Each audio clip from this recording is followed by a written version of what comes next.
মহান আল্লাহ তাআলা তার প্যারা হাবিব মোহাম্মদ মুস্তাফা ইসলামকে পৃথিবীর বুকে রহমতুল্লিল আলমিন হিসেবে প্রেরণ করেছেন। তার শুকরিয়া স্বরূপ আজ আওলাদ রসুল পীরে বাঙ্গাল সৈয়দ মোহাম্মদ সাবের শাহর নেতৃত্বে বাংলাদেশের রাজধানী ঢাকায় নবী প্রেমিকদের ঢল নেমেছে। সবার মুখে মুখরিত ইয়া নবী সালাম আলাইহিস, ইয়া রাসূলুল্লাহ সাল্লাল্লাহু আলাইহি ওয়াসাল্লাম।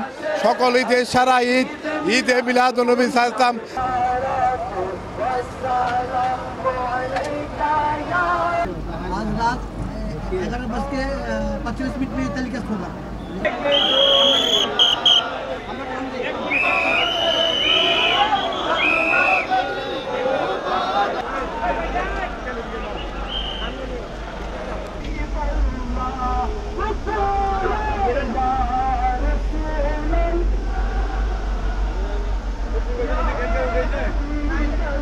आप देख रहे हैं कि इसमें लाखों अफराद जो हैं इसमें शरीक हैं और माशाल्लाह ये जुलूस जो है ये हुजूर करीम सल्लल्लाहु अलैहि वसल्लम के वलादत बासआदत के हवाले से ये जुलूस जो है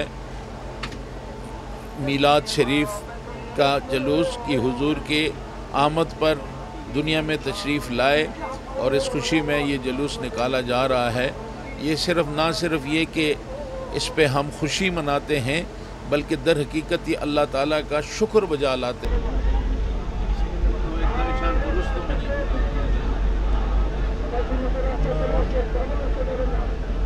একজন মানুষ সে কিভাবে গড়ে উঠবে তার একটা স্ট্রাকচার, শ্রেষ্ঠতম স্ট্রাকচার। লাকাদ কানা লাকুম ফি রাসূলিল্লাহি উসওয়াতুন হাসানা, নবীকে আল্লাহ উসওয়ায়ে হাসানা বলেছেন। তাকে যদি আমরা উপস্থাপন করতে পারি জাতির কাছে, আমাদের পরবর্তী প্রজন্মের কাছে, এটাই হবে নৈতিক, জাগতিক, আধ্যাত্মিক সকল ধরনের শিক্ষা। এবং এই শিক্ষাটুকু যদি আমাদের সন্তানরা পেয়ে যায়, অর্থাৎ নবীর সন্ধান যদি তারা পায়, নবীর আদর্শ যদি পায়, তাহলেই আমার আপনার সন্তান সুসন্তান হবে। আজকে আমরা যার জন্য বের হয়েছি, যার আদর্শটাকে প্রচার করার জন্য, তিনি হলেন রহমতুল্লাহ আলামিন।